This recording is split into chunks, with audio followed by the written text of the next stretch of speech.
happy Thursday. I pray all is well with everyone who is tuned in to this live or as a replay.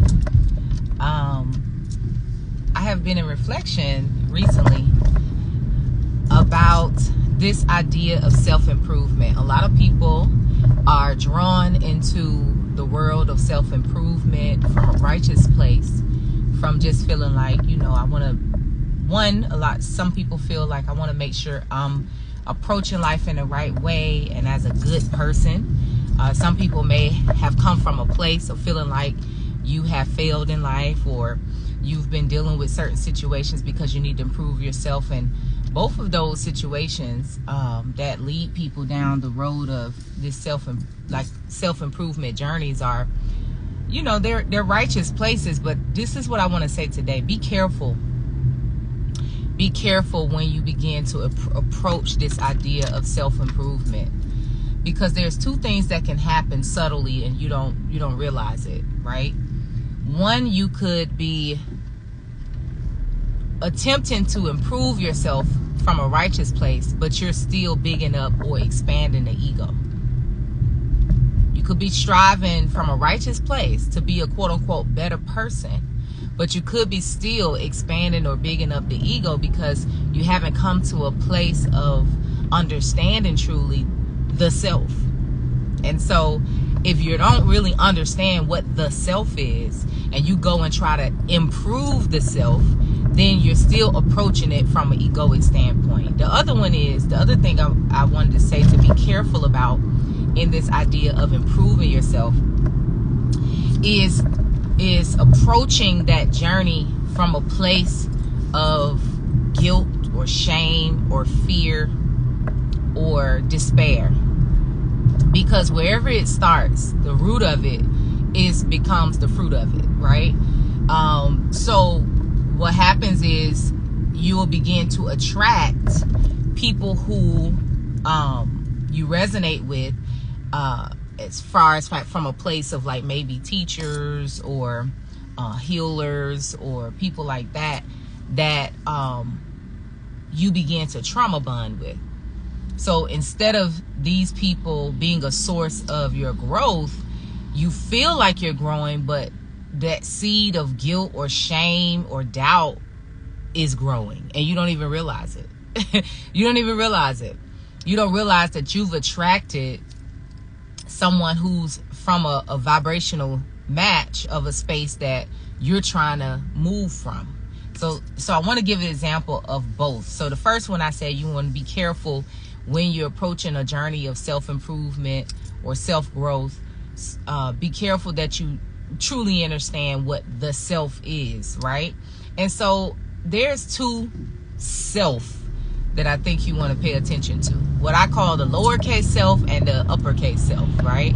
So you have this self that is really based in personality, is based off of experiences, is based off of expectations. And then, you have this higher self. This is the self that comes in when you're born into this. This is just a natural state of being before all the labels, before you were given a gender, a name, a title, expectations. Before all of that was this self, this divine self. And this divine self is the natural you. It is the natural you. It comes with its own uniqueness. A lot of times I reference your people's natal chart that can kind of give you an idea of your natural state of being. But even those things are not the self, this higher being that's within you. And that higher self is absolutely connected to your, what we call your divine being. It has divine intelligence. There's a divine purpose. There's a divine plan. It's already in place. And what happens is the lower self, what we call the lower self, and that doesn't imply bad or anything, but the lower self and the higher self can come together and work together. But the lower self has to surrender to the higher self. But what happens is, if you're not understanding that you are not this self that you take on from the personalities, the label, and all of those different type of things, and you go on this self-improvement journey or the self-growth journey, you begin to try to manipulate and fix that which is not even truly you, right?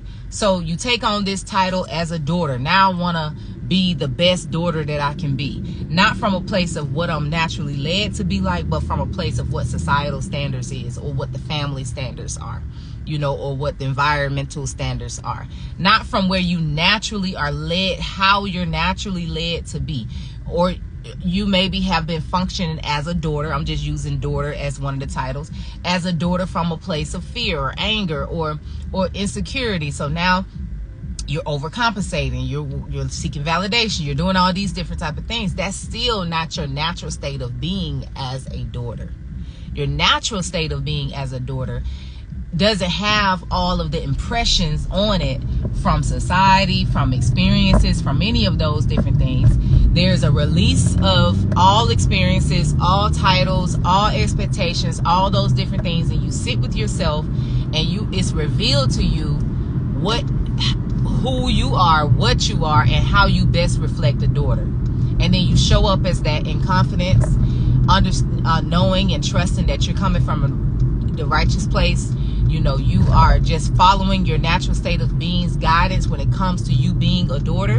And then you function in that. And in that comes light. You don't have to hold up to anyone's expectations or anything, because if you are being your natural you from your highest self, then it's going to come with a certain light and a certain power that is naturally just going to be there. You don't have to try so much. And so I just want to, I hope that's a clear example, but I just wanted to highlight that, you know, when you really understand the difference between this self that we kind of take on in the physical experience and the self, the true highest self that you are, that's not something you have to try to be. That's not something you have to like go after. That's something you have to allow, you know, that higher self. And so any type of true self-improvement or self-growth or those type of things is it's really truly the journey of letting go of what you think you are, letting go of expectations, letting go of other people's thoughts of you. Letting go is really that part, which in the Christian faith, this is what repentance and forgiveness is truly is. It's totally letting go of the perceived self and allowing yourself to be the divine self, that which you naturally are. You came into this physical experience as that, and you only got removed from that when you began to believe in the ideas of anything separate from that and trying to be something else. And we get caught up in that life, right? You get caught up in trying to seek validation from starting with your parents, then your family, your environment, the places that you are in, the careers, the school, all of that. You end up living a life seeking validation because you were never really taught that you come into this physical experience already with the capacity of being amazing already within you. Just like the caterpillar in the chrysalis stage, you know, it already has in its DNA everything it needs to blossom into a butterfly. It doesn't need to go and seek validation from the other butterflies that's been here or that's beautiful, or it doesn't have to go and search the land to try to get what it needs to be a butterfly. It comes with exactly what it needs in the DNA for it to blossom into the beautiful butterfly that it's meant to be. And every butterfly is unique. No butterfly is the same, and that's how we are. So the second one, you know, seeking to go on a self-improvement or self-growth journey from a place of guilt or shame or fear, or just like self, you know, just being harsh on the self. I see a lot of people who go through that. And, you know, the danger in that, or the risk in that, is you end up attracting people from that same vibrational space that wears the title of healer or teacher or, you know, leader, and you may learn a lot from them.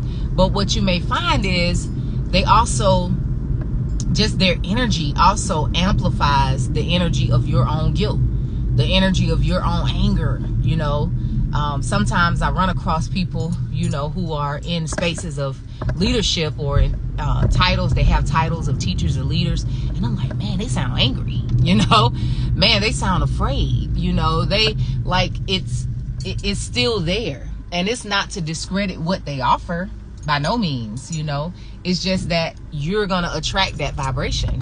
And so you want to be careful with that, and just always ask yourself why. You know, even those things that you feel like is good for you, that you end up doing, or, you know, involving yourself in, ask yourself why. Why am I doing this? Why am I going to this retreat? Why am I getting this book to read? Why am I, you know, seeking out this type of healing work? You want to ask yourself why.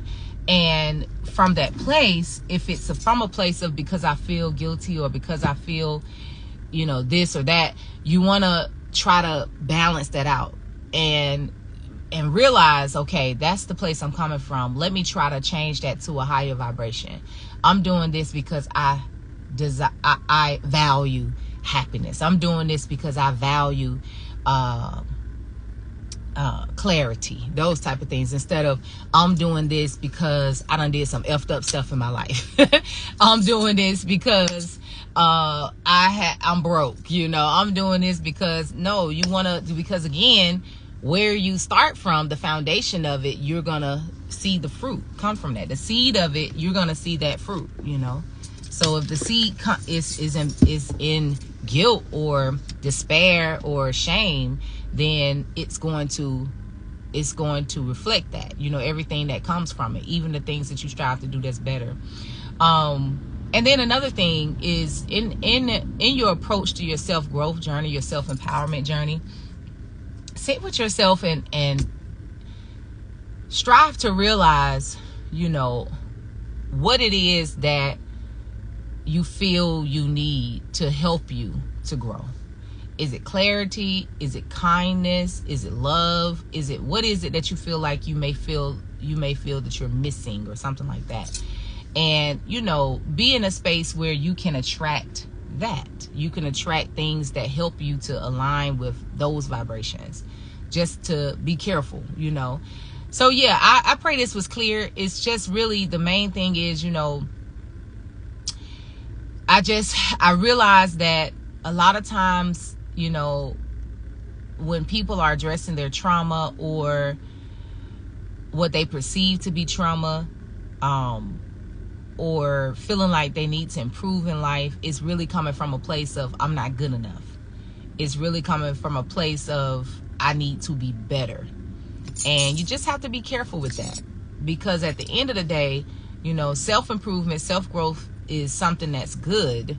But if you go on the journey and you are coming from a place that you're not good enough and you're not careful, your whole, you know, you will begin to live a life where you're constantly on this quest to be better. You're constantly on this quest to what you're calling grow, but it could really be, you know, it's still a space of you just running from yourself. You know, it could really turn into that. You are on this perpetual journey of self-growth and you're just running from yourself instead of running to yourself. Make sure your journey of self-improvement is you running to yourself, not you running from yourself. That's really the main, you know, message here. You know, running to this higher self, the true self, you know. That's what I pray for all of us. I think it's noble. I think it's beautiful. I think our higher self always activates and pushes us to strive to do better. That's just the higher self in us doing that. But, you know, it's like you really need some support with healing so that you're not approaching even what you're perceiving to be like good for you. Even you may be approaching that from a place of toxicity or trauma. So you just want to be careful of that. If this resonated with you, I'm grateful. And if you feel like someone else may want to hear this, then absolutely like and share this with them.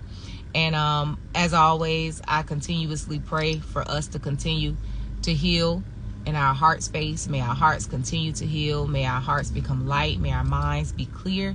May we continue to remember who we are as divine beings and shed any of the old that's not in alignment with our highest self. May we continue to unfold into our highest self.